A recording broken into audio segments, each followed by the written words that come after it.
Hi. Welcome back to That's Good Sports here on YouTube. Yes, I, Brandon, took a week and a half off for a family trip. Perna have returned. That's my longest absence from YouTube in years.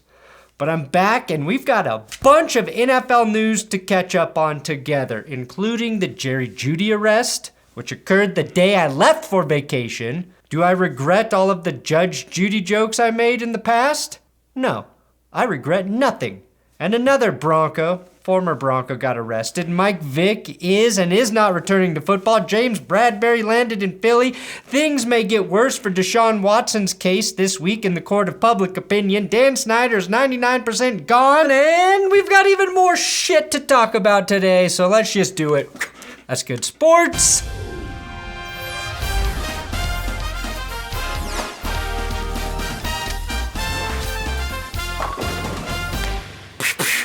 Do that or don't, I don't know. Today's episode is sponsored by Blue Block's Blue Light Glasses.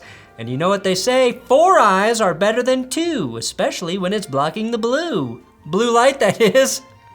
And they definitely say that. TVs, computers, phones, between working and relaxing, I'm staring at one of those all day long. It's actually embarrassing how much I stare at screens, which is why I started using Blue Block's blue light blocking glasses. I needed to reduce eye strain because my vision was blurred by the end of the day and not by drinking like it was in college. Now my sister actually is the person to recommend I do this when she worked at an optometrist's office, and I chose Blue Blocks because they have the best blue blocking glasses in the biz. So go to blueblocks.com/thatsgoodsports and use coupon code thatsgoodsports at checkout to get 20% off and to view the over 40 frame options they offer. BLUBLOX.com/thatsgoodsports. Just because you got the glasses on doesn't mean you'll be able to read. Now here's a story I was super excited about. Mike Vick is returning to football. That's right, the former Eagle, former Falcon, and former dog owner, Mike Vick is unretiring from football to join the FCF, aka fan-controlled football. Vick threw one football over a stadium and was like, yeah, I'm still better than Johnny Manziel, who is a quarterback for the Zappers in the FCF. If you recall, Manziel famously threw a touchdown pass to Terrell Owens about a month or so ago in the FCF. And that's really all he's done in the league. And now I'm getting word Vick has announced he's not unretiring to join the FCF. That's per Mike Vick. So why did I even include this segment? Was it to dig up a Vick dog joke? Maybe. No, it was to show you Michael Vick throwing a football out of a stadium. That shit is tight. Nick Foles and the Colts have agreed to a 2-year deal that reunites Big Dick Nick with Indy's head coach Frank Reich. This also pairs up Foles with starting QB Matt Ryan, who can lean on Foles for advice. You know, like on how to operate Reich's offense and how to finish the fucking job against the Patriots. Oh God, Matt Ryan is going to get hurt and Foles is going to beat Tom Brady in the Super Bowl again, isn't he? It's destiny. Speaking of the devil hiding in a human skin coat, Tom Brady will be subject of a Netflix roast. All I'm going to say is that if I'm not invited to be one of the roasters, it's not really a roast. Your move, Netflix. Is that better? The Cleveland Browns have signed Jadeveon Clowney to a 1-year, $11 million deal. And to be honest, I'm surprised. Surprised that they have $11 million to spare after signing over $230 million guaranteed. A 53-man roster full of lawyers, a pre-dug grave for Baker Mayfield, and of course their souls. That said, $11 million for Clowney's 53 pressures generated last year seems fair. Although someone might want to explain to Clowney what the phrase "run it back" means. Jair Alexander got paid a boatload of money, 4 years, $84 million to return to the Packers. It turns out the Packers are betting on a 25-year-old corner over a 29-year-old wide receiver, and it's hard to blame them for that. It's easier to find a good wide receiver with, an MVP QB throwing footballs than it is to find a very good corner. I mean, that's obvious. If Kevin King was a wide receiver, they might have another Super Bowl ring right now. The Arizona Cardinals will be featured on the regular season edition of Hard Knocks. Honestly, I think I'm only interested in watching if Kyler Murray is holding out or if the Chargers social media team is producing Hard Knocks. The Broncos schedule release did feature Scooter Elway. That's right! But the Chargers' savage portrayal of Urban Meyer in their schedule release may have produced the single best image for the NFL in the last decade. The Baltimore Ravens have signed former Navy linebacker Diego... No, I'm not gonna say that.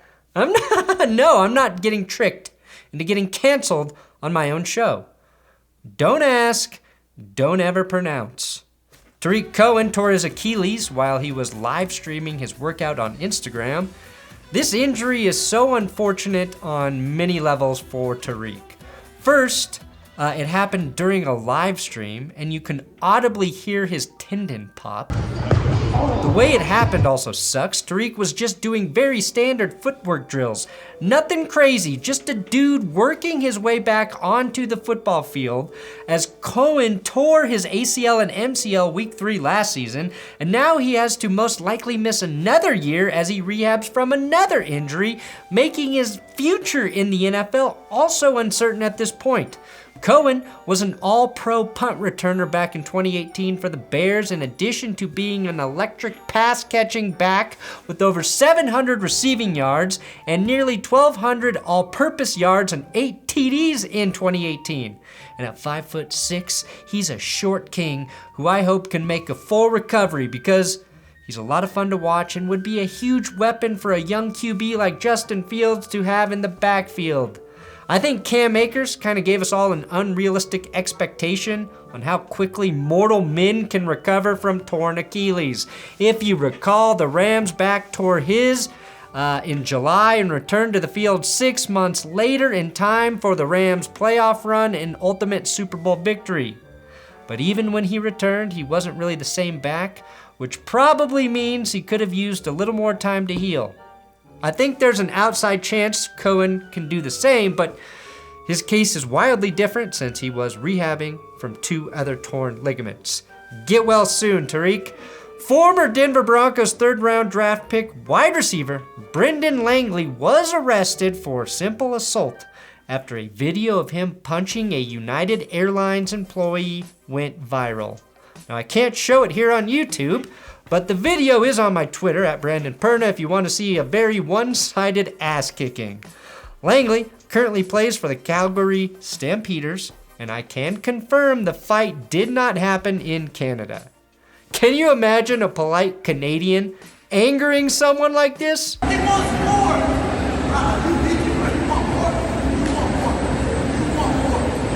This shit happened in Jersey, just like you already assumed. Here's what's a bit odd about the situation. Langley was arrested, but the United employee was not, although he was eventually charged with assault as well. The video on Twitter is a little misleading because it shows the United employee initiating the fight via a slap, but there's a longer version on TMZ that shows Brendan throwing the first slap and several punches. In the TMZ video, Langley certainly looks like the aggressor, at least physically. I'm not sure what was said or what happened prior to the boxing bout. And even the TMZ video doesn't capture the whole story. When it begins, it looks like both dudes are sort of engaged in pushing each other before Brendan lands that first slap, and by my count, 5 ensuing punches, resulting in a Langley win with a TKO. I do admire Brendan Langley, not just for standing up to airline employees, but for continuing the dark tradition of former Broncos players fighting in airports started by Adam Pac-Man Jones. And Broncos receiver Jerry Jeudy was arrested for suspicion of second-degree criminal tampering with a domestic violence enhancer. Jeudy will appear for a hearing on May 31st, even though his girlfriend has asked for the charges to be dropped and stated that she never felt threatened during the altercation, which is a weird thing to say after calling the cops. And it should be noted that a physical altercation never occurred here, and that's according to all parties involved, including the police. But based on what I've read, Jerry and his girlfriend essentially got into an argument. She allegedly took one of his phones and would not give it back. Jerry in turn locked her wallet, paperwork, and baby formula in his car, which in the state of Colorado is a crime. Preventing a partner from having access to money, personal belongings, or medication to try to control them or keep them from leaving are some examples of other kinds of domestic violence. That's the way it's written here. And the question nobody is asking is, where the hell did Jerry Jeudy find baby formula? Now, I thought one of the more interesting dynamics was how the media and Twitter framed this story at the very beginning. The initial response was not, let's wait and see. It was more like, how quickly can we Photoshop Jerry Jeudy and Henry Ruggs in orange jumpsuits next to each other for our dogshit NFL memes page? Do I need to explain the difference between killing someone while drunk driving and arguing with your girlfriend? It's me, O.J. Mahomes. Oh, fuck, maybe I do. Now, while I don't want to downplay this incident, it's a reminder that most of us are not lawyers, and we have zero insight on the situation, so let's allow the facts to come out. And I know a lot of Broncos fans have wanted to trade Jerry Jeudy since he forgot how to catch the ball against the Chargers his rookie year, but I, for one, would like to see this immensely talented young receiver get a fully healthy season with a Hall of Fame quarterback. But that's just me. What do I know about football? HBO will be airing interviews with multiple Deshaun Watson accusers in an episode of Real Sports on Tuesday.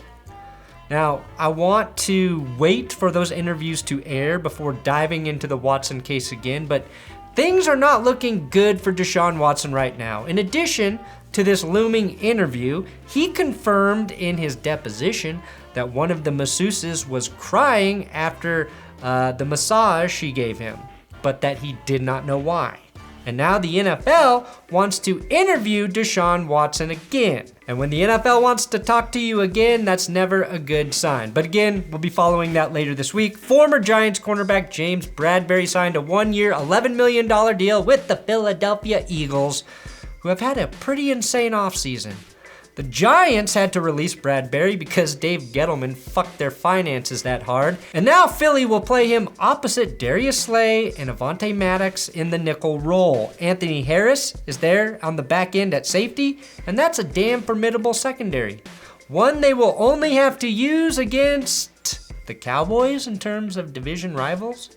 Why even worry about defending the pass when you play Carson Wentz and Dan Jones twice a year, Philadelphia? All things considered, though, Philadelphia has done a lot to get better, and I may just have to do a video about their entire offseason. And ding dong, the witch may finally be dead. That's right, Washington Commies team owner Dan Snyder is actually close to being ousted by the other 32 NFL owners. According to a USA Today article, the owners are tallying the votes that they would have in an official proceeding to remove Dan from power. To get rid of the cancerous NFL owner, the league would need 24 votes from the owners, which they had no problem finding for former Panthers owner Jerry Richardson back in 2017. With 24 votes required, Dan needs to have dirt on exactly 9 other owners to save his ass. It's why they call him Dirty Dan. Now, Jerry Richardson of the Panthers was removed after claims of sexual harassment and racism. So Snyder certainly checks the box for sexual harassment. Racism? I'm not sure I recall any specific claims other than the fact that this dance set white people back 100 years and that he held on to the name Redskins for way too long. Now, the list of reasons to remove Snyder is long. like incredibly long. But after a congressional investigation reported that Dan was stealing money from the other 31 NFL teams with false financial reports of ticket sales for commie games, Dan pretty much sealed his fate. Now, I did an episode about that here if you want to watch it, but the good news about Dan Snyder's removal will certainly be coming soon. Maybe a week, maybe a month, maybe a couple months, but it's happening. The thing we have all wanted. And Washington football fans, you should be very excited because he is the #1 thing preventing your team from succeeding, other than maybe God. Boom! I did it. Thanks for watching That's Good Sports. Man, vacation makes you rusty. Did you notice? No, don't say you noticed. I've got more videos coming up this week, an AFC South, an NFC West. Thanks for not forgetting about me.